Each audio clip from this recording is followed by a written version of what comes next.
Hi friends, how are you today? My name is Bailey Sarian and today is Monday, which means it's Murder, Mystery, and Makeup Monday. Today is very special, let me tell you why. Because tomorrow's my birthday, so you better wish me a happy birthday in the comment section. Thank you so much. And guess what I've been working on?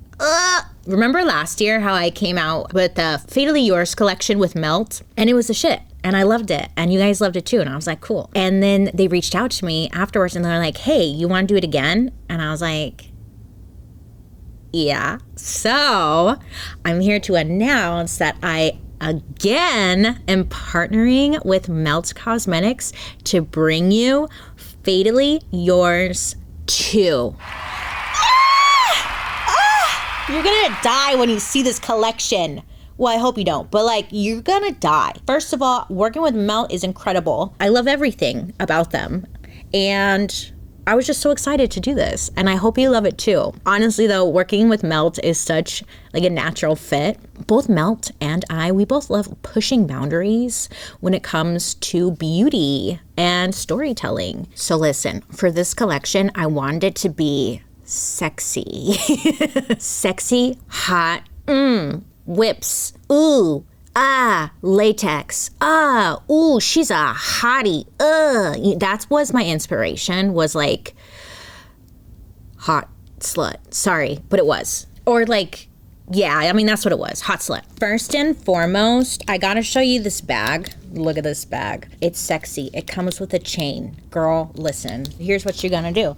You're gonna put it on your wrist, okay? Oh no. Come on, shut up. Look at cute. Come on. It's sexy. It's everything you could imagine. And it's like a clutch, so you can put all your stuff in there, but honestly, I've been using it as just a bag. Right? Okay, great. I'm glad we love that. Love that. Mirror. Let me show you this mirror. Look. Fatally Yours, like BS, Bailey Sarian, or Britney Spears. Little tassel. Come on. You've been very bad. Uh-oh. But let me show you the palette because I know that's what you really want to see. So the palette is my absolute favorite. It comes in this cute packaging. Look, that's my arm and my boobs. Love it. Here is the palette. Look it. Come on. And it's squishy too. I wanted it to be just like, again, hot. I love my descriptions. This is the Fatally Yours 2 palette. It comes with this insert to protect your shadows. But you know what? First of all, it's got me on it, and that's kind of the shit. I'm like, yeah, who's that? But also, they make good bookmarks. Just saying. Okay, and here is the hot girl palette. Look at these. Look at these. Do you see these? Do you see these? There's so many looks you can create with it, so I'm going to be using this for quite some time, and you'll see. But today, I'm feeling like I got to show you these reds because they are fire. Then there is the powder blush in the shade Please, and it's like this little, like, oh, I'm just like kind of flushed. You know, it's like a little cute baby doll. It's good. And there's a great pigment. Again, I will be using this, so I'll show you. Now, listen, when I tell you, this is very exciting. So there's an ultra matte gel liner. It's called Scarlet, and it's a red eyeliner that's actually been, it went through the whole process of getting approved to be used on your eyes. You know, a lot of reds, they say like, you shouldn't use it on your eyes. We all do it anyways, but this one you can actually use on your eyes. This is an eyeliner. So then there is the Duo Chrome eyeshadow, and this is in the shade Tempt. It kind of will make your eyeshadow look kind of wet. So you can add it on top of your shadows or wear it alone, and it's like this, just like this little wet shadow look. So then there are 4 lipsticks. Last time we did lipsticks, they sold out so quickly. I love that you guys love them, but wait till you see these ones. First of all, look at this packaging. Zoom in. I'm on it. I don't know what to do, like frame these. What do I do? I want to remember this forever. But this lipstick is called Cersei. It's like the perfect everyday color lipstick. I was wearing it in like the photos and stuff. It's such a good color. That is Cersei right there. Now all my lipsticks that I did are named after like pretty powerful women. Let me tell you, okay, who have maybe taken down men, but for justice and for the greater good. So this is Judith. Judith is the the nudist of nudes. I know it's a little like scary. It's like, why would I wear this? But think of this as like the layering. So if you do like this color Cersei and then you pop this Judith like in the center of your lip, it's just gonna make it look like a touch of lightness, that ombre look. So don't get nervous with this concealer color. Think of it like a mixer. You just tap it on. I'll show you. Then we have Julia. You know Julia Aqua Tofana? Of course I had to name a lipstick after her. Now this, girl, this is a beautiful red, okay? Matte, delicious. She's sex. She is. She's ready to go. She's beauty. She's grace. She's Miss United States. And then Lilith. So I did earlier this year. Do you guys remember when I did kind of like that goth look and I had that gray lip? I've used these products a couple of times and I've left like little hints and clues in the description box where I was like, tee hee hee, I can't tell you. It was these products. But I did this and a lot of people were asking what this gray color was that I was wearing. And it was this one, Lilith. So let me show you. That is Lilith right there. So if you put this on like top of this, it's hot. And then there's a lip gloss called Saint. So if you've been following me for a while, I had a dog named Saint and I loved him dearly. And so he passed away, sadly. But I wanted to name this little lip gloss because he was a little gold glitter goddess. I loved Saint. So this is a gold glitter lip gloss. It's perfect on top of pretty much anything or alone. You're going to love it. So then I got to create the BB lash. I know it sounds silly. You have to say it like this. The BB lash. The BB lash. Because it sounds cuter. But this is like a really full, delicious false eyelash, okay? It's gonna give you some va-va-voom. Not too much, but just enough. It's sexy. She's sassy. She's the BB lash. There's a whole bundle collection, Nail in the Coffin, which is full collection. It includes everything because it's the full collection. There is a lip bundle called Fatal Blow. It includes the lipsticks plus a gloss. Then there is the Hopelessly Devoted eye bundle. It includes the Fatally Yours 2 eyeshadow palette, the Scarlet Gel liner, the Tempt Metal Eyes eyeshadow gel, the BB lash, and the Please blush. So, listen. I hope you love it as much as I do. I wanted everything to just be cute, sexy, fun, different. I don't know, feeling a little vampy? Go for it, you know? It's hard to pick a product that I like the most. I think the red eyeliner is like, I'm gonna die. And then of course the palette. The palette is everything. These are my favorites. But it's hard to choose because they're all like children to me at this point. I've definitely used this in past episodes and I haven't been telling you it, but if I saw some of you were paying attention and you were reading the description box and you were catching on to something, right? So it's been this. I've been working on this dearly and I hope you love it as much as I do. You could do smoky with it. You could do red. Oh, there's so many different looks. So this launches today and you know, it's a special gift for my birthday. Giving you a piece of me. I just want to give a big thank you to Melt Cosmetics for partnering with me once again and just letting me have some fun. You know, they're so cool. I love it. I hope you guys really like it too. You know, that's really all I care about. I hope you love it. So this collaboration is available right now at meltcosmetics.com. I hope you love it. So I will shut up because I know you came for murder, okay? I get it. I know you. But thank you, Melt Cosmetics. And I hope you guys love it. Make sure to tag me if you get it. And show me your looks because I'm always finding inspiration from you guys, really. Okay, let's get into the video. Today's story. Okay, so let me tell you a little introduction for you. Quiet city of Petersburg, Russia. Now, police, they made a chilling discovery in 2015 that would shock the nation and earn one elderly woman the infamous title of the killer granny.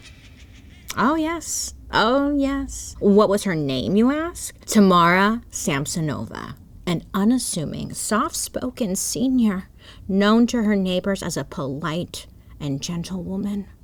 But behind her kind face lurked a horrifying truth, one that would eventually reveal her as a suspected serial killer with a taste for murder, dismemberment, and dark ritual.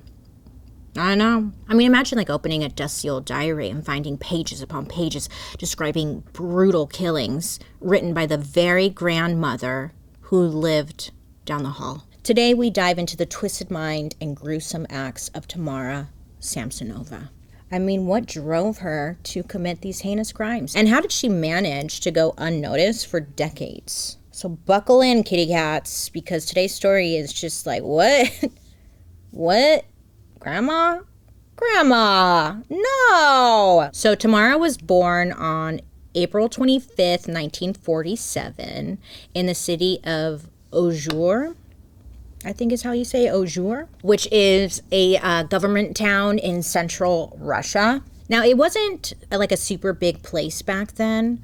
From what I understood online was that like 20,000 people were living there at the time that she was living there. Tamara grows up there, but there's really not like much else that we know about her childhood. But it is Russia, so, you know, I'm sure it wasn't rainbows and lollipops, but that's just my assumption. So Tamara, when she graduates high school, she ends up moving like 14 hours across the country to attend college in Moscow. So in Moscow, Tamara, she enrolls at Moscow State Linguistic University. So she's like learning languages, she's living the city life, and she seems to be good at it. Learning languages, I wish I could. And then once she graduates from college, she moves to Leningrad, which eventually turns into St. Petersburg. So we'll just call it St. Petersburg because that's what it is now. So at this time, it's the early 70s, and she's living in St. Petersburg.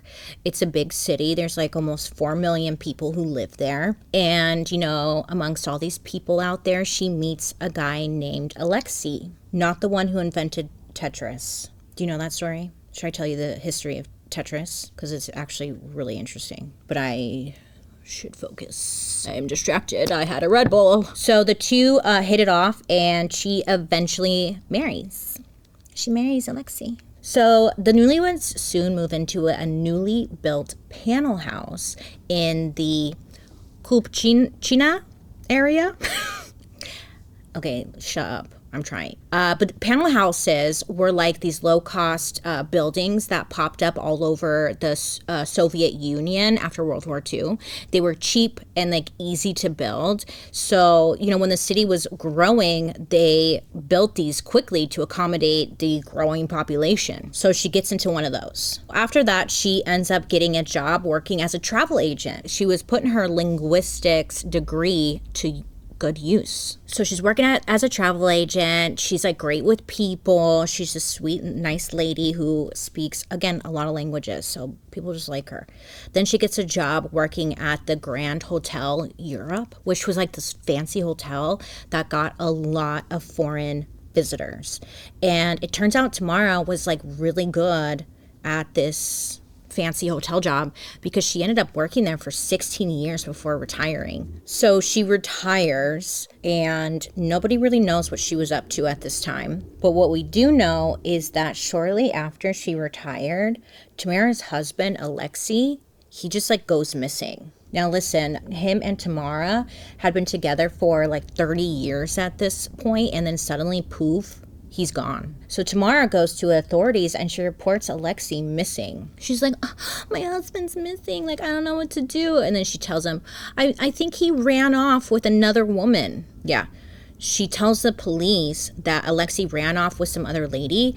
So there wasn't much urgency to go looking for him because like that sounds like a marital problem. You know, they don't really care. So now that Alexei is gone, Tamara, she decided to start renting out her room in her apartment, you know, extra income. That's great. But it turns out she had like a really hard time keeping them around. I wonder why. It was said that Tamara was kind of difficult to live with. Her neighbors actually would later say they remembered hearing a lot of like loud banging on the radiator. They would hear yelling and all sorts of just like loud noises coming from her apartment pretty often. So as soon as like a new roommate would come in, they would quickly move out. As a neighbor, they're like, of course they're watching. They're like, this lady's crazy, watch. I give him 5 days, he'll be out. But Tamara, she didn't just like let her feelings out on her roommates. No. She also kept like details of her life in her diaries. She's had diaries for years, but she would write in her diaries in like Russian, English, and sometimes German. And it was just like where she expressed her thoughts on life. And, you know, she'd like write down things like she slept badly, she drank coffee, took medicine, normal diary stuff. And Tamara, she had like a lot of interest. She liked writing, songs, music. Apparently, she had lots of like books about black magic and astrology. Like she loved that shit. Okay. So a few years go by and it's like 2014. Tamara decides to renovate her apartment. And it was great timing because she had just been introduced to 79-year-old Valentina Nikolaevna. Nailed that. Valentina, she's almost 80, right? So she was looking for someone to like move into her place who could help around with chores and around the house or whatever. Tamara at this point is 68 and Tamara tells Valentina she'll move in and like help her with the housework and whatever. So it's like great arrangement. While Tamara's apartment's getting renovated, she can stay with this lady. Well, it turns out like what's her name, Tamara, she like really loved this new little setup she had going on. She loved Valentina's place. Unfortunately, the feeling was not mutual. I guess like over time the relationship between Tamara and Valentina started to just go south, and Valentina like asked Tamara to move out. And Tamara's like, no, I'm not moving out. Actually, that's crazy. Crazy you bring that up because that's not happening. Valentina told her that she was pretty much tired of her. It's like she wasn't really keeping up with housework or anything like that. She was just pretty much being a squatter. Okay. Either way, Valentina was like, please leave. And Tamara just like kept refusing. Then in July of 2015, they got into a bad fight over unwashed dishes. I get it. No one likes doing the dishes. So apparently neither of them wanted to clean the dirty dishes, which is fair, you know, except the whole reason that Tamara was living there was to help Valentina with her housework. So it was, you know, annoying, right? Tamara couldn't keep up with the bargain. And once again, she was just being an inconvenience to Valentina. So instead of Tamara moving out, like, you know, she was asked, Tamara decides, I need to get rid of Valentina. She's a problem. So she decides she's going to poison her. I know, big jump here. I was like, okay, all right. She was about to get aquatafanaed. So Tamara, she later said that she panicked because she was scared to live at her home, which I was like, okay. And if she killed Valentina, she could live in peace for another 5 months because that's when the renovation would be done. So, okay. All right. So anyways, the two of them fight over unwashed cups. And Tamara, you know, she's had enough. So she goes out and she buys some drugs for the poisoning. She drives to a nearby city and she somehow convinces a pharmacist to sell her a prescription drug called phenazepam, which according to the internet is like a Xanax type of drug. It has a very calming effect, knock you out, I guess. This drug was actually developed in Russia to treat neurological disorders like insomnia and anxiety. So the pharmacist ends up handing over 50 pills to Tamara. She's like, thank you. And she goes back to Valentina's. When she's back at Valentina's, Tamara, she ends up cooking one of Valentina's favorite meals, an Olivier salad, which I guess is like a traditional Russian dish. I'm sorry if I butchered the name. But it's made with peas, potatoes, carrots, onions, pickles, eggs, and like some sort of meat. And they mix it all together with mayo. So it was like the perfect meal to sprinkle in some pills. And by sprinkle in, I mean Tamara literally put all 50 pills into the salad. And then she served it to poor Valentina, who had no clue what was going on. So Tamara gives Valentina her food and then ends up like going to bed, waiting for the pills to kick in. But around 2 a.m., Tamara, she wakes up and she goes down to the kitchen, and that's where she finds Valentina's body just laying on the kitchen floor. Here I go, attempting the other eye. Now, this is where like reports get a little wonky, but some say that Valentina was still alive when Tamara found her. But either way, it didn't stop Tamara from doing what she did next: dismember Valentina. Tamara later told police she did all of this in the kitchen because Valentina was too heavy to carry into the bathroom. Sorry, I had to start the eyeliner. It's really hard to talk and do eyeliner, okay? You try. So it's unclear what Tamara did with the body parts and the organs, but we do know she wrapped the rest of the body parts in pieces of a like a shower curtain. Yeah, and then she placed them in plastic bags before dumping them in a pond near her neighborhood. CCTV footage actually caught Tamara dragging plastic bags to the pond 7 different times. I mean, okay, all right. Now it's about 3 days later. It's like July 26, 2015. And there's a couple who's out walking their dog, just minding their own business by the pond. And this dog became very interested in a bag that had, come ashore. So the couple, they decide to open the bag. What's in the box? Only to see a headless and limbless torso. Could you imagine? No. So, of course, they call the police right away. And police actually, the night of Tamara's murder, they got a phone call from someone who saw Tamara out by the pond dropping bags into the pond. So that person called the police. So now the police are like, oh shit, something's going on here, right? Hoping that they're putting the pieces together. And then on top of that, talk about a bad day to murder someone, because a social worker had stopped by to see Valentina to make sure everything's okay, and Tamara had refused to let her into the apartment. So all the pieces are coming together very quickly. So the police come out.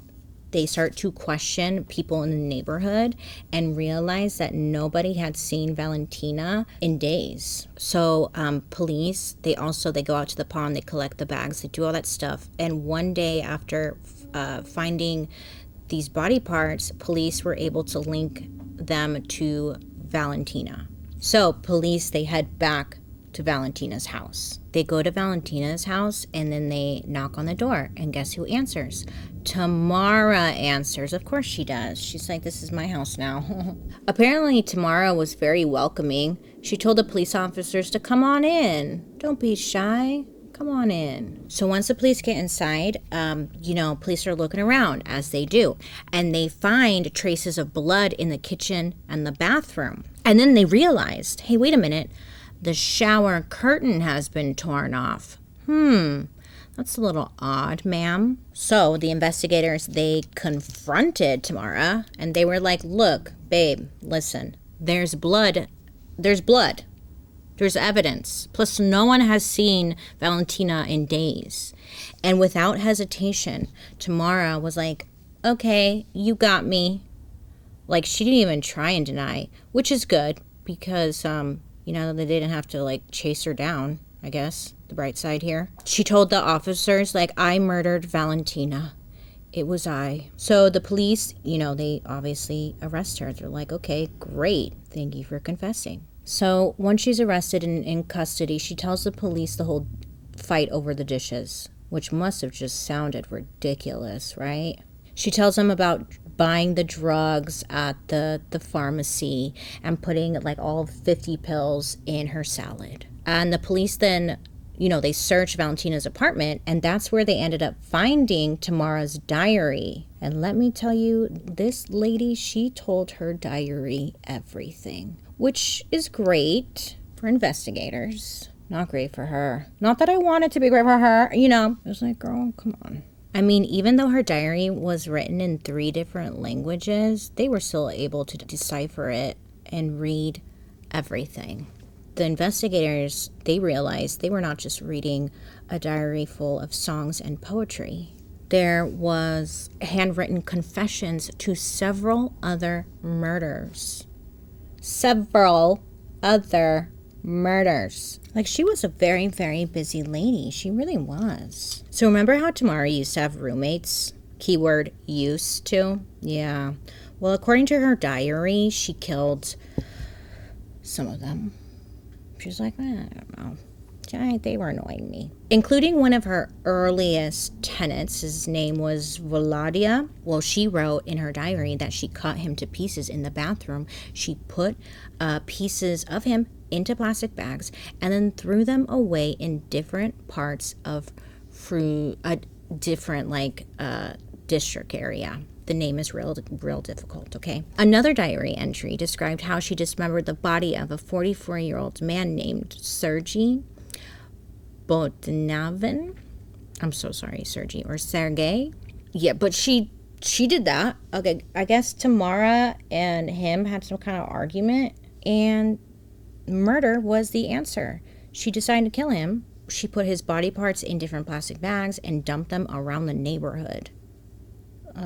And it turns out in 2003, a headless, armless, and legless man's body had been found on the same street that Tamara had mentioned in her diary, but it had gone unsolved.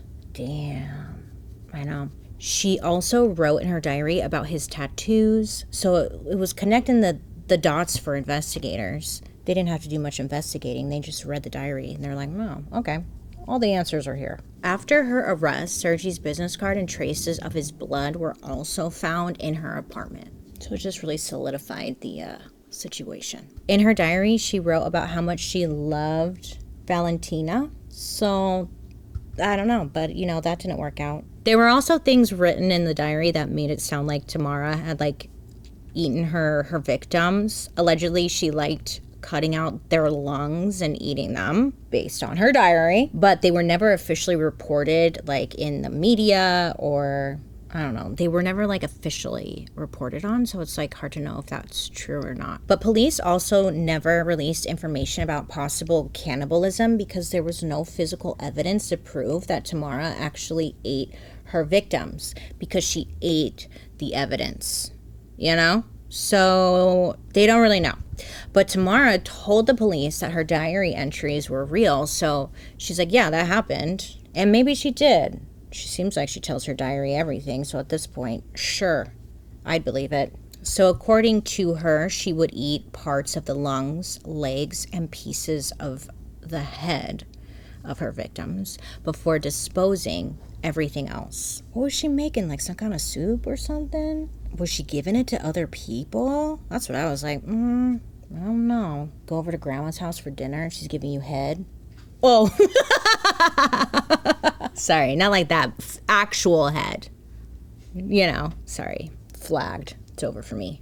Grandma's not giving you head, sorry. I am having a day. So on July 29th, 2015, Tamara is taken to the Frunze District Court of St. Petersburg.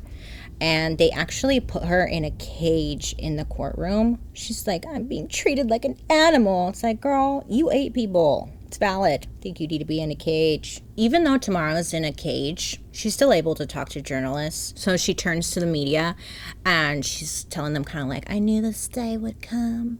I don't know why she has a southern accent, but she does in my mind. She doesn't. She's Russian. Okay. And that, it's such a disgrace that the whole city will know what I did.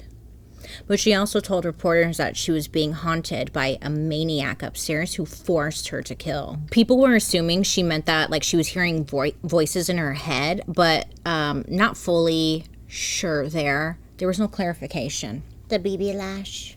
The BB. Most of the time in court, she was behaving quite strangely, they said. I wonder why. She either had her head in her hands and she'd be hiding from the camera. I think she was more ashamed of being caught. Oh my God, everyone's gonna know. She was embarrassed of that. Or there were other times when she was crying, which again, I just think she was embarrassed to be caught and have her name ruined, which is okay. Then why'd you do it, girl? But then there were other times where she'd be sitting up proudly and even flirting with the court and the media. She's like blowing kisses, hi, and like fixing her hair for them, trying to act all cute. And then there was another time where she acted like she didn't know where she was. So people were like, is she putting on an act, or is she, like, what's going on? In one translation of what she told the judge, Tamara said all of the killings were deliberate, that for the last 10 years she had been preparing for this day and to, quote, close the chapter with the murder of Valentina. This is what she said, allegedly. She wanted to be known as a serial killer, which, like, goes against what how she was behaving. It's like, damn, girl, make up your mind. So I guess when she killed Valentina, she realized she had nowhere to live. And she was like, I should just live in prison, so I'll just confess. Which is weird, because I thought she was getting her place renovated, but maybe that was just all a lie. I don't know what to believe with this lady. So Tamara, she ended up telling the judge that she was indeed guilty and that she deserved the punishment. Good for her. The judge announced to the court that Tamara would be held in custody, to which Tamara smiled and clapped her hands. So she gets put in jail while she's awaiting trial, and also while the police continue their investigation. Even though she had confessed to all sorts of murders, it was kind of hard to take Tamara's word on things, because she had told the police just lots of very colorful stories, and many of them were contradicting each other. So it was I don't know, they didn't know what to believe. She also told police that she was an actress and a graduate of a very well-known ooh la la type of school, Vaganova, I think it's called, Vaganova Academy of Russian Ballet. And then she changed her story, saying she worked at one of the city's most prestigious hotels. So police obviously had a hard time trying to piece the story together on their own, because she was just talking, just saying shit. I don't know. Maybe she was trying to come off like she didn't know what she was doing, She's like, I don't know. I'm just a little old lady. Help me. I don't know what I'm talking about. But, police, they reviewed all the CCTV footage they got of her dumping the bags into the pond. And at least they had that. And they also had CCTV footage of Tamara carrying the saucepan, which was believed to have the hands and the head. But they never found it. So I don't know where she put that. So now it's November of 2015, and Tamara's been in custody for a few months, again, waiting for trial. And the court has her undergo a psych exam. I mean, this may not be surprising, because the psych came back and that said, Tamara is a danger to herself and society. So, yeah, that was the review. So, a month later, in December of 2015, she moved to a special psychiatric prison in Kazan until police finished the full investigation. At one point during the investigation, they had talked to Tamara's family and neighbors and friends, And according to a lot of them, they said that Tamara would brag that one day she would be famous and popular. Yeah, Tamara was telling everyone that she would eventually cause a sensation. I don't know what sensation. Tingling, stabbing sensation. I don't know. She never said why or how, but that's what she always told people. And then Tamara's neighbor, who knew Tamara for 15 years, said that Tamara was really interested in the serial killer Andre Chikatilo, aka the Red Ripper, which I did an episode on him many moons ago, a long time ago. But she kind of was really interested in him, you know what I mean? This guy, Andre, he had killed and eaten at least 52 women in the late 70s and 90s. Yeah, he was very busy. And according to the neighbor, Tamara had lots of knowledge about this murderous Andre guy. The neighbor said that back in the day, Tamara would sit topless with her back to the window. He was like, yeah, I don't know how I know that, but I just know that she did that a lot. And that Tamara's body was quite attractive. He was like, okay, you didn't have to give that much information, but all right, guy. I don't know what this has to do with anything, but that's what the neighbor said.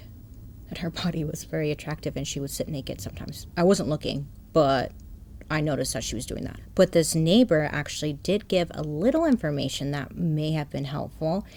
They said that Tamara asked to borrow their hacksaw years back, and she never returned it.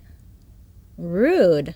But now that we know she murdered all these people and, like, cut them up, she probably was using it. It was also revealed in the investigation that Tamara had been in and out of mental institutions at least 3 times over the past 15 years. I guess the doctors thought that she had schizophrenia. You know, schizophrenia. You know her. Hallucinations, delusions, it's thought disorder, movement disorder. Honestly, it sounds really scary and awful. But remember, Tamara had said that she was haunted by like a maniac upstairs, which maybe it was in her head. That doesn't excuse her behavior, but it's like, oh, maybe it was that. Isn't this lip color cute? Come on. Shut up. So investigators, they also talked to one of Tamara's school friends from back in the day. And this school friend told police that Tamara had apparently killed her own mother-in-law. I know. I was like, girl, what? Why wouldn't you say anything?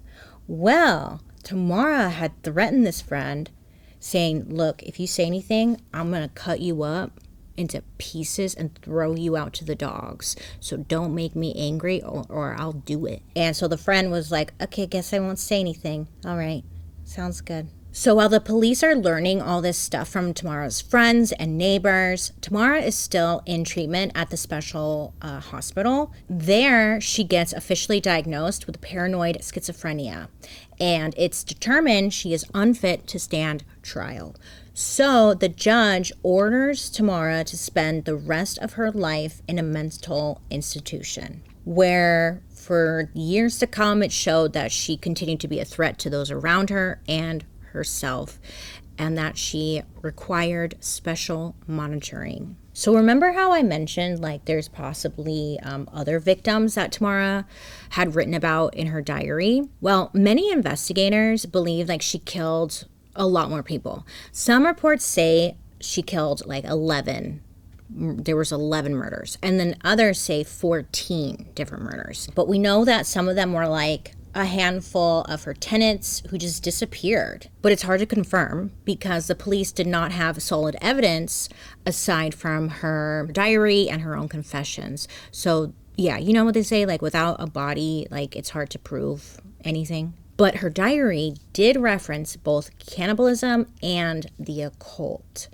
So people were like, well, maybe that's why she had all those black magic books in her apartment, trying to link it to like that. I don't know. Police also suspect that Tamara killed and dismembered her husband. Yeah, remember him? Yeah. In the very beginning, the guy who allegedly ran off with another woman. Well, it turns out police think that Tamara killed him. I mean, why wouldn't she at this point? Jeez, you know? But again, they can't confirm because nobody knows where the bodies are. Now, as for Tamara, guess what? She's still alive. I was kind of surprised. I don't know why, but I was. And she is still continuing to live out her days in the high-security psychiatric prison hospital. And as one source to the investigation put it, we may never know the extent of the granny's killings. Maybe one day she will give a full confession. I doubt she will, just because I think she would have done it by now. She's probably not well. How about they just release the diary? I'd love to read that. I mean, I wouldn't love it, but like, you know, I'm just curious. I would read it if it were available. So that is the awful story of Tamara Samsonova. She was a killer who killed for who knows why, because she wasn't getting money for it. She was just like killing for fun. And you don't, to be fair, you don't really hear a lot of women murderers who just kill for fun. It's always like the man, sorry. But it's kind of like, it's true, right? Women always kill, it's always a passionate killing. So the fact that she did and like nobody can figure out why, it's pretty rare. She wasn't gaining anything from it. I don't know. I'd love to hear your thoughts down below. What was her motive? Why did she, you think she's just sick and she was just killing? Yeah, I guess so. I mean, that's really it, Bailey. I think that's it. Could you imagine if one day you wake up and you find out your grandma had killed a bunch of people and was a serial killer, and you're like, Grandma, That must be wild. Well, I'd love to hear your thoughts down below. Also, do you like my look? Oh, my hair looks messy, sorry. Isn't it cute? Come on.